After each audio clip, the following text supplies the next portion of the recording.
कुछ ससुराल वाले को औकात से अच्छी मिली हुई बहू हजम नहीं होती है। मेरी बात सच है पर कड़वी है। कुछ ससुराल वाले को औकात से अच्छी मिली हुई बहू हजम नहीं होती है। कुछ सास नंदों का दो रूप होता है। एक बहू के सामने रूप होता है, एक अपने बेटे भाई के सामने रूप होता है।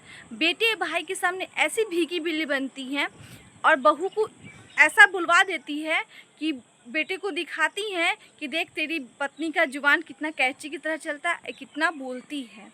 तो बहू को इतना मुंह में उंगली कर कर के बोलना सिखा देती हैं कि उसका कुछ बराबरी नहीं किया जा सकता है।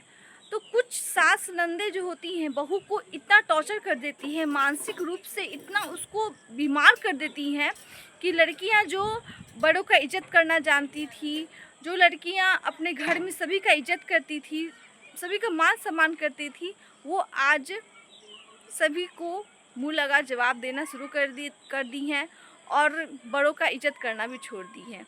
तो लड़कियां मायके से ये कुछ सीख कर नहीं जाती हैं। कुछ ससुराल वाले कुछ ऐसा उसको टॉर्चर कर देते हैं, मानसिक रूप से इतना बीमार कर देते हैं, पागल कर देते हैं कि लड़कियां अब लिमिट क्रॉस कर जाती हैं। और लिमिट इतना क्रॉस करती हैं कि ससुराल वाले पति की नज़र में खटकना शुरू हो जाती हैं और इतना खटक जाती हैं कि लड़कियां लास्ट में अपने ससुराल से, अपने घर से बेघर हो जाती हैं। मेरी बात सच है पर कड़वी है और ये ज़्यादातर बड़ी बहू के साथ होता है, क्योंकि बड़ी बहू के साथ जो होता है वो पूरे ससुराल में देख चुके होते हैं।